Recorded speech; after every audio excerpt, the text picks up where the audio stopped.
Bonjour à vous, bienvenue dans cette nouvelle vidéo où je vais vous expliquer ma stratégie en 4 phases, en 4 étapes pour apprendre une langue de zéro.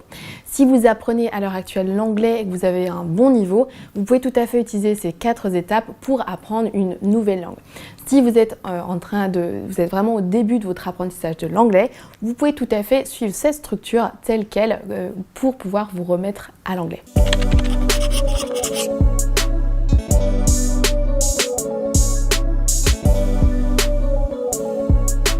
Bonjour à vous, bienvenue dans cette vidéo, je m'appelle Léa et je suis coach d'anglais. Sur cette chaîne, je vous donne des astuces et des conseils pour booster votre niveau d'anglais et votre confiance en vous pour pouvoir vous exprimer à l'oral. Donc aujourd'hui, j'ai identifié pour vous 4 phases que moi-même je mets en place pour apprendre toutes les nouvelles langues que j'apprends. Je parle anglais et espagnol couramment, le français est ma langue maternelle, je parle également norvégien avec un assez bon niveau, je baragouine un petit peu d'allemand et je me suis récemment mis au chinois. Les langues que j'ai appris à l'âge adulte, j'ai clairement utilisé ce framework, cette structure en 4 étapes parce que elle marche et elle vous évitera de tomber dans les pièges qu'on peut rencontrer quand on veut démarrer une nouvelle langue. Ces pièges, selon moi, c'est par exemple de vouloir se concentrer sur la grammaire, de vouloir prendre le Becherel et d'apprendre par cœur tous les temps, les prépositions, etc. Si vous démarrez par ça, vous allez clairement renoncer rapidement.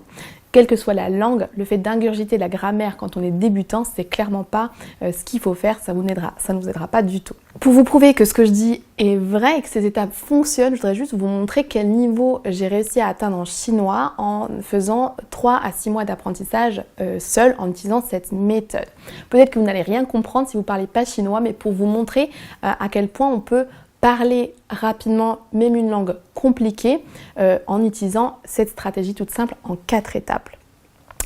早安，我叫Léa，我是法国人，我住在法国，我是英文老师。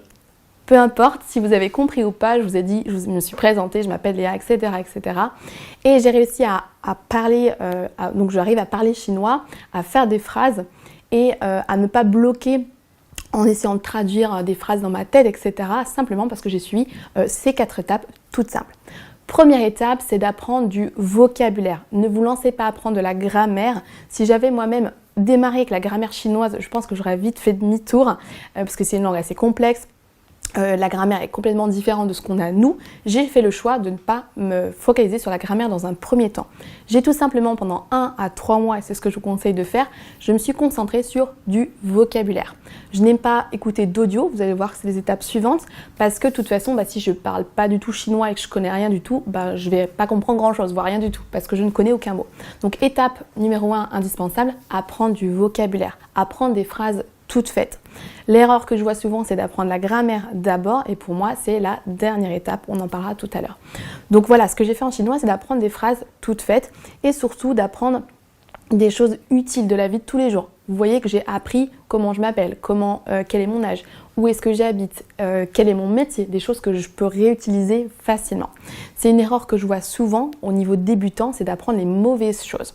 Si vous avez du mal à savoir quoi apprendre au démarrage en termes de vocabulaire, je vous conseille d'aller regarder cette vidéo où je vous explique c'est quoi les bases en anglais.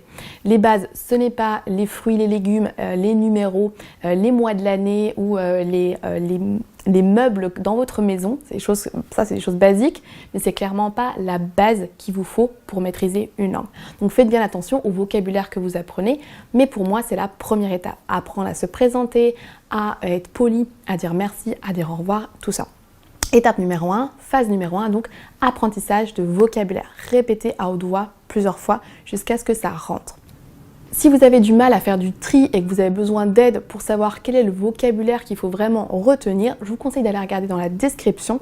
J'ai créé pour vous un pack de fiches de révision où justement j'ai fait le tri parmi l'utile, tout ce qui est indispensable à retenir, toutes les expressions à retenir du niveau débutant au niveau intermédiaire.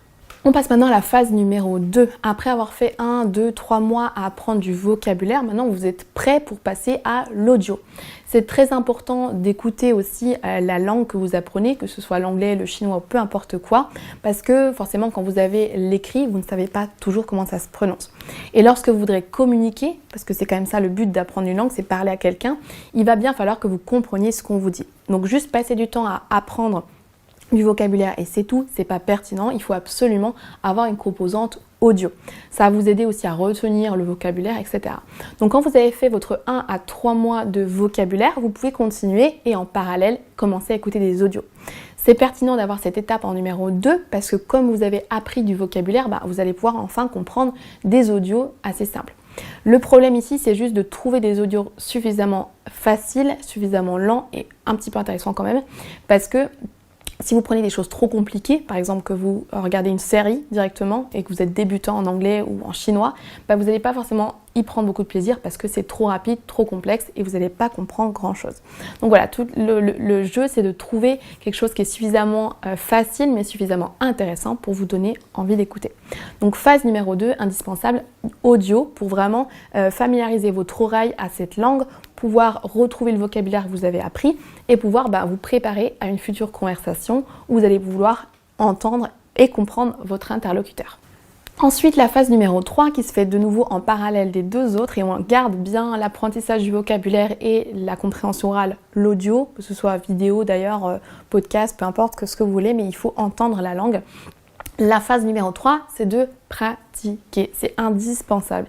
Il faut absolument à un moment donné et le plus tôt possible parler, utiliser la langue. Si vous n'utilisez pas le vocabulaire que vous apprenez, vous allez juste le mémoriser dans votre tête et jamais vous n'aurez créé de phrases vous-même et forcément vous allez être bloqué toute votre vie. Si vous ne passez jamais le cap de parler, vous allez avoir du mal à vous y mettre. Vous pouvez, même en étant débutant, pratiquer. Vous voyez que je vous ai fait une petite démo d'1 minute avec le chinois, ce que j'ai réussi à faire en 3 à 6 mois. Je n'ai encore jamais parlé à personne. Donc c'est tout à fait possible de pouvoir utiliser une langue à l'oral, même si on est débutant. Je maîtrise quelques phrases en chinois, mais je ne pourrais pas avoir une conversation de 10 minutes, clairement pas. Mais ça ne m'empêche pas de m'exprimer moi-même. Vous êtes nombreux à croire que quand vous êtes débutant, vous ne pouvez pas parler et qu'il faut attendre de progresser pour pouvoir parler, mais c'est tout l'inverse. Il faut absolument que dès que vous sachiez faire une phrase, mettre 3 mots ensemble, que vous utilisiez ça, c'est ça qui va faire que vous allez progresser. N'attendez pas d'avoir un niveau intermédiaire B1, etc. pour commencer à parler parce que c'est tout l'inverse. Il faut que vous pratiquiez pour arriver à ce niveau. Si d'ailleurs vous ne savez pas quel est votre niveau et que ça vous intéresse, vous pouvez regarder cette vidéo où je vous explique en détail comment savoir quel est votre niveau. Donc phase numéro 3, il faut pratiquer le plus tôt possible, même si vous ne savez qu'aligner que 3 mots. Pratiquer, ça peut prendre 2 formes différentes. Ça peut être à l'oral et ça peut être aussi à l'écrit.